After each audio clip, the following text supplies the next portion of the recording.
عورت کا نصیب رب لکھتا ہے مگر اس کی مسکراہٹ اس کے شوہر سے جڑتی ہے۔ ناول میں خوش آمدید بڑھتے ہیں اپنے ناول کی اگلی قسط کی جانب۔ جب سے چاچی نے اس کے بال کاٹے تھے اس کے بعد وہ اس کے ساتھ بات نہیں کرتی تھی، ہمیشہ کی طرح اٹھ کر کام کے ساتھ لگ جاتی اور رات گئی کام ختم کر کے سو جاتی۔ نازیہ اس کے بال دیکھ کر ہر وقت اس کا مذاق بنانے لگی کیونکہ وہ ہمیشہ سے اس کے خوبصورت بالوں سے جلتی تھی۔ آج اس نے سب کے ہفتے بھر کے کپڑے اکٹھے کیے اور دھونے لگی۔ ابھی وہ کپڑے دھو کر چھت پر پھیلا کر واپس ہی آئی تھی تو اسے چچی کے بھائی وہاں چچی کے ساتھ بیٹھا ہوا نظر آیا۔ اسے دیکھ کر اس کی ریڑھ کی ہڈی تک میں خوف کی لہر دوڑ گئی۔ ہبا اسے دیکھ کر واپس چھت کی طرف بھاگ گئی۔ باجی، تیری بھتیجی نے جو بدتمیزی کی تھی اس کے بعد میں یہاں کبھی نہیں آنا چاہتا تھا، لیکن پھر تمہارا سوچ کر آ گیا کہ تو میری بہن ہے، تمہارے ساتھ کیسی دشمنی؟ چہرے پر معصومیت سجا کر وہ اسے کہنے لگا۔ بہت اچھا سوچا تم نے، اس منحوس کی وجہ سے تم کیوں نہ آتے؟ تم تو میرے بھائی ہو۔ پتہ نہیں یہ منحوس کب تک میرے سینے پر مونگ تلے گی، کب اس سے میری جان چھوٹے گی؟ وہ ناگواری سے کہتے ہوئے ٹھنڈی آہیں بھرنے لگی تو اس کے بھائی کے شیطانی دماغ نے کام کرنا شروع کیا۔ تم کہو باجی تو اس سے جان بھی چھڑوا دیتے ہیں اور پیسے بھی مل جائیں گے۔ چہرے پر شیطانی مسکراہٹ سجائے وہ اپنی بہن کو کہنے لگا تو وہ حیرانی سے اس کی طرف دیکھنے لگی۔ وہ کیسے؟ وہ حیران ہوتے ہوئے اس سے پوچھنے لگی تو اس کے بھائی کمینگی سے دانتوں کی نمائش کرنے لگا۔ وہ ہبا کو دیکھ کر وہیں کھڑا رہ گیا جب اس کا سیل وائبریٹ ہوا۔ اس نے پینٹ کی پاکٹ سے سیل نکالا تو اسکرین پر علیزہ کا نمبر جگمگا رہا تھا۔ اس نے فوراً سے پہلے کال پک کی۔ کیا ہوا ہے؟ کال پک کرتے ہوئے اس نے پوچھا۔ ردا واپس آ رہی ہے، جلدی سے کام کر کے نکلو وہاں سے، اور سنو اچھی سی پکس بنانا تاکہ بالکل ریئل لگنی چاہیے، سمجھ میں آئی؟ ایئر پیس علیزہ کی آواز آئی تو وہ ہوش میں آئی کہ اس نے کیا کام کرنا تھا۔ جلدی سے کال ڈراپ کر کے اس نے وہاں موجود سیل بوائے کو بلایا اور اسے کچھ پیسے تھماتے ہوئے پکس بنانے کا کہا۔ ہبا کی آنکھوں سے آنسو بہنے لگے، وہ لگاتار ادھر ادھر ردا کو ڈھونڈ رہی تھی۔ تبھی اسد اس کے پاس گیا۔ ہیلو بھابی، آپ یہاں اکیلی کیا کر رہی ہیں؟ اسد نے ادھر ادھر دیکھتے ہوئے اس سے پوچھا۔ میں ردا کے ساتھ ہوں، اکیلی نہیں ہوں۔ ہبا نے اسے سیکنڈوں میں پہچان لیا۔ اسے دیکھ کر وہ اور زیادہ ڈر گئی۔ اس کی ٹانگیں کانپنے لگی کیونکہ اسے اچھی طرح یاد تھا جب علیزہ کے فرینڈز گھر آئے تھے تو یہی اس کے بارے میں غلط باتیں بول رہا تھا، اور اب وہ اکیلی تھی یہاں۔ ردا بھی پتہ نہیں کہاں چلی گئی تھی۔ اوہو بھابی، تو آپ ڈر کیوں رہی ہیں؟ بی ریلیکس، اسد نے اس کے کندھے پر ہاتھ رکھتے ہوئے کہا۔ تبھی سیل بوائے نے اس کی ایک اور پکچر کلک کی۔ ہبا اس کا ہاتھ جھٹک کر فوراً پیچھے ہٹی اور کپڑوں کے ریک کے پیچھے کھڑی ہو گئی۔ اس کا چہرہ زردی مائل ہو چکا تھا۔ اس سے پہلے کہ اسد اس کی طرف جاتا، اسے انٹرس سے ردا آتے ہوئے دکھائی دی تو وہ سیل بوائے سے اپنا فون لے کر وہاں سے نکل گیا۔ ہبا نے ٹرائی روم سے نکل کر ردا کو ادھر ادھر ڈھونڈا، لیکن جب اسے نظر نہیں آئی تو اس کی آنکھوں میں آنسو تہنے لگے۔ ابھی وہ اسے لوگوں کے ہجوم میں تلاشنے کی کوشش کر رہی تھی جب اسد اس کے پاس آیا۔ وہ اس کو دیکھ کر مزید ڈر گئی اور ریک کے پیچھے کھڑی ہو گئی۔ تبھی اسے ردا کی آوازیں آنے لگیں تو بھاگ کر اس کے پاس چلی گئی۔ کیا ہوا ہبا، اتنی زرد کیوں ہو رہی ہو؟ کچھ ہوا ہے؟ ردا نے اس کی حالت دیکھتے ہوئے پریشانی سے پوچھا۔ بتاؤ ہبا، آر یو اوکے؟ مجھے ٹینشن ہو رہی ہے، کیا ہوا ہے؟ کسی نے بدتمیزی کی ہے؟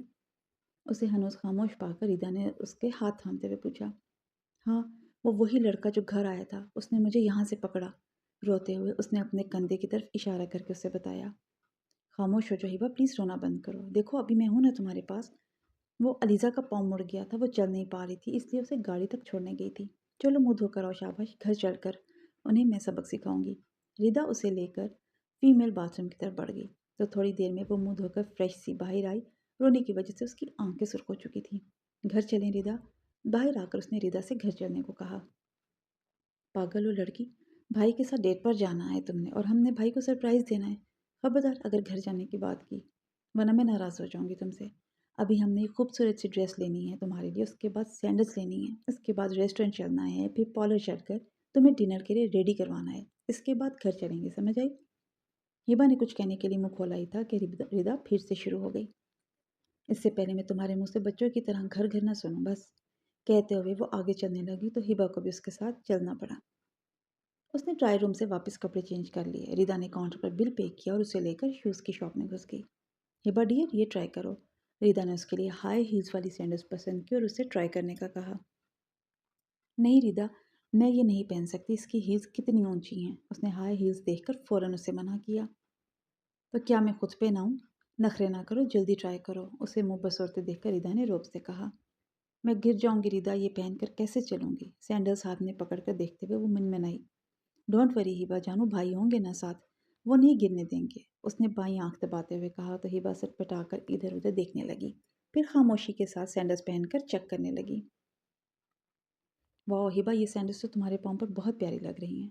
اس کے سفید پیروں میں وہ سینڈلز بہت جچ رہی تھی۔ لیکن یہ میں کیسے پہنوں گی؟ ہبا نے واپس اتارتے ہوئے اس سے پوچھا۔ پہن لوگی، خود ہی عادت ہو جائے گی، آہستہ آہستہ، پھر نہیں اوپر لگے گا۔ ریدا نے وہی سینڈلز پیک کروائی اور بل پے کرنے لگی۔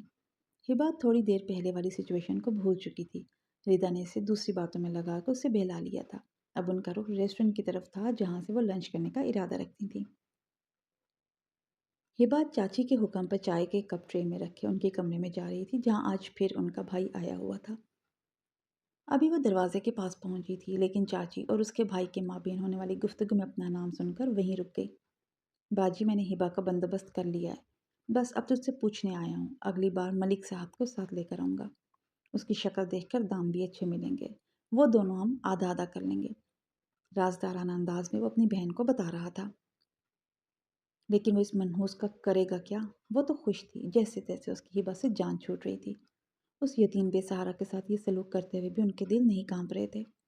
وہ بڑے لوگ ہیں باجی، استعمال کر کے جب جی بھر جائے گا تو کہیں آگے بیچ دیں گے، ہمیں اس سے کیا؟ ہمیں بس اپنے پیسوں سے غرض ہے، تو پھر کیا کہتی ہو، لے آؤ ملک کو۔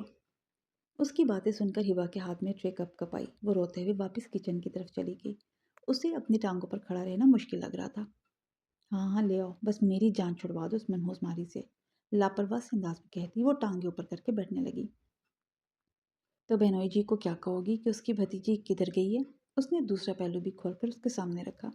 اس کی تو فکر نہ کرو، اسے کہہ دوں گی کہ تیری لاڈلی کسی آشنا کے ساتھ بھاگ گئی ہے، ناگواری سے کہتے ہوئے وہ پان چبانے لگی۔ ہبا ریدا کو پارلر چھوڑ کر کہیں باہر چلی گئی تھی۔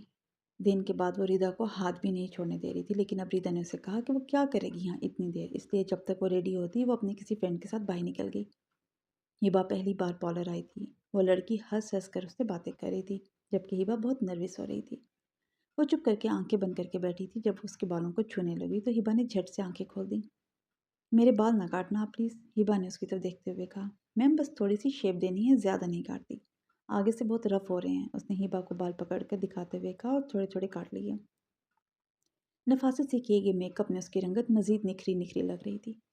You are looking so beautiful, make up کو آخری ٹچ دیتے ہوئے اس نے کہا تو ہبا کو کچھ سمجھ نہ آیا، وہ بس آگے سے مسکرا دی۔ وہ لڑکی میک اپ کر کے پیچھے ہوئی تو ہبا نے اپنے آپ کو سامنے میرر میں دیکھا تو اپنا آپ پہچاننا مشکل لگ رہا تھا۔ اللہ جی، میں اتنی پیاری کیسے ہو گئی؟ میرر میں خود کو دیکھتے ہوئے بے اختیار اس کے منہ سے نکلا۔ ریدا نے پارلر سے نکل کر تاشفین کو کال کی۔ ہیلو بھائی، کہاں ہیں آپ؟ کس وقت تک آئیں گے گھر؟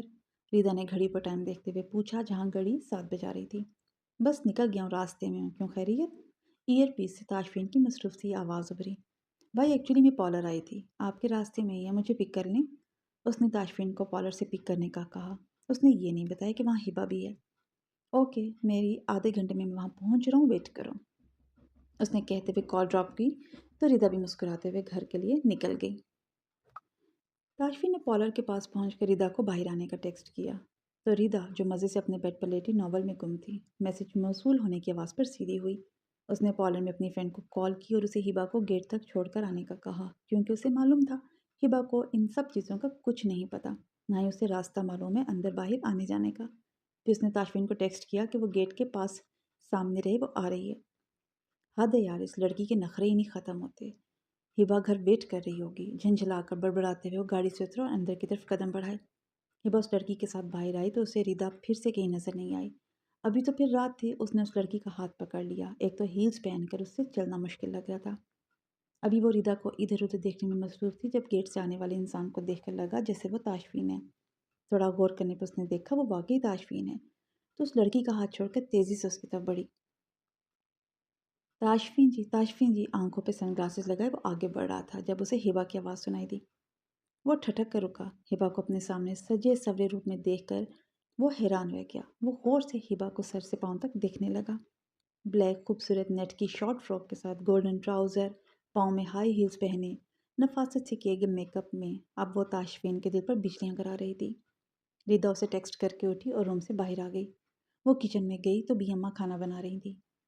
اماں جان کیا بنا رہی ہیں؟ ریدا نے ان کی بازو باندھتے ہوئے پوچھا۔ چکن پلاؤ بنا رہی ہوں، اپنی بیٹی کی فیوریٹ ڈش،